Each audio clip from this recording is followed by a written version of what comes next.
President Donald Trump and his allies ramped up their pressure campaign against special counsel Robert Mueller on Thursday, the one-year anniversary of his sprawling investigation, as they seek to discredit the probe that shows no signs of wrapping up soon. Rudy Giuliani, the former New York mayor who joined Trump's legal team last month, did multiple TV interviews in which he claimed Mueller's team had informed Trump's lawyers that it has concluded the special counsel cannot indict a sitting president. Story continued below. There was no independent verification that such an assurance was given, and it comes as Giuliani has repeatedly tried to box in Mueller and to publicly negotiate the terms of a potential sit-down interview between the special counsel and Trump. I asked him specifically if they realized or acknowledged they didn't have the power to indict. Both under the Justice Department memo, which gives them their power, in essence confines their power, and under the Constitution, Giuliani told Fox. And the next day or the day after, they clarified it for Trump attorney, Jay Sekulow, who was with me at the meeting, that they didn't have the power to indict. Mueller's office declined to comment on whether it could indict the president. Trump himself argued on Twitter that it's time to wrap up what he called the greatest witch hunt in American history. He and his allies also seized on reporting and speculation that the FBI used informants or other sources to monitor the Trump campaign, an apparent attempt to discredit the genesis of the now far-flung probe. Wow, word seems to be coming out that the Obama FBI spied on the Trump campaign with an embedded informant, Trump tweeted, going on to reference a National Review column. Andrew McCarthy says, there's probably no doubt that they had at least one confidential informant in the campaign. If so, this is bigger than Watergate. By signing up, you agree to receive email newsletters or alerts from Politico. You can unsubscribe at any time. Thursday marks 1 year since Deputy Attorney General Rod Rosenstein appointed Mueller, giving new firepower to an existing probe that has bedeviled the president through the majority of his time in office.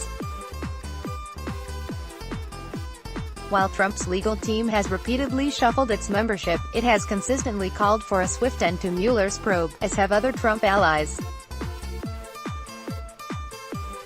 Despite assertions by Trump's team that the Mueller probe has proven to be fruitless, the investigation has secured multiple indictments and shows no outward signs of winding down. Among those indicted by Mueller's team are former campaign chairman Paul Manafort and his deputy, Rick Gates, as well as campaign advisor George Papadopoulos and 13 Russian nationals accused of participating in the Kremlin's efforts to interfere in the 2016 election. Mueller's team also secured a guilty plea last year from Trump's former national security advisor Michael Flynn, who is cooperating with the probe, as are Papadopoulos and Gates.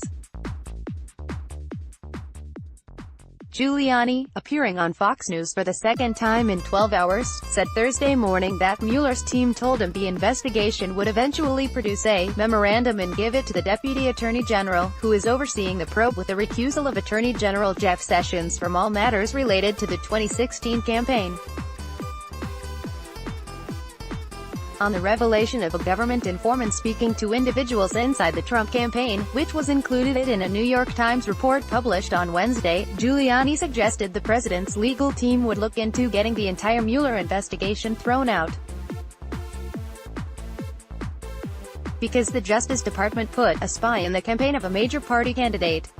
Beyond Giuliani's appearance on Fox News, other Trump surrogates made the TV news rounds Thursday morning to mark the occasion of the Mueller probe's one-year anniversary by bashing it.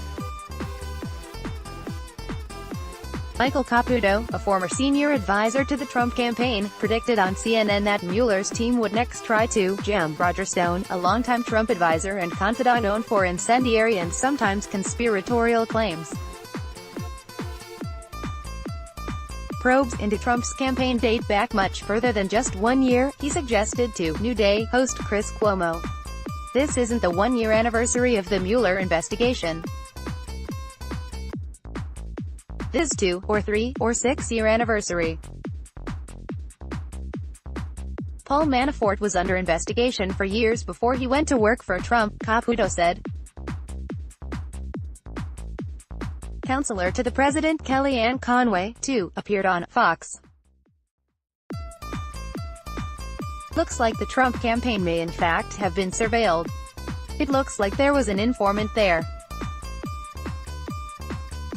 We'll see, as the president likes to say, we'll see what happens, she said. But I think those who have been digging and conjecturing for over a year should be careful what they wish for. A key question remaining for Mueller's probe is whether it will have the opportunity to interview the president.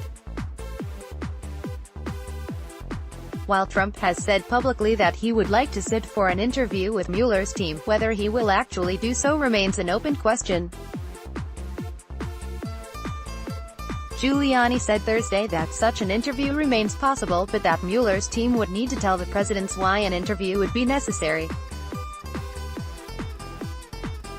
He has previously said that the scope and length of a possible Trump interview with Mueller would need to be limited. Giuliani said he did not believe Mueller's team can subpoena the president and require him to speak to investigators. We are pretty comfortable that, in the circumstances of this case, they wouldn't be able to subpoena him personally, the president's lawyer said. They can't require you to testify in what would be your own case because, after all, it's all about a possible impeachment. Impeachment has to come before indictment. And that's a law not just in the United States, that's the law that governs for most heads of state in the world. While Giuliani and other Trump allies have argued strenuously that a sitting president cannot be indicted, others disagree. Senator Richard Blumenthal, D-Con, a former U.S. attorney for Connecticut Attorney General and frequent Trump critic, argued Wednesday on CNN that the president is not above law, and an indictment, if that's the course that Robert Mueller chooses to go, I believe would be upheld by the courts. Darren Samuelson contributed to this report. Correction, an earlier version of this story incorrectly stated that Carter Page had been indicted.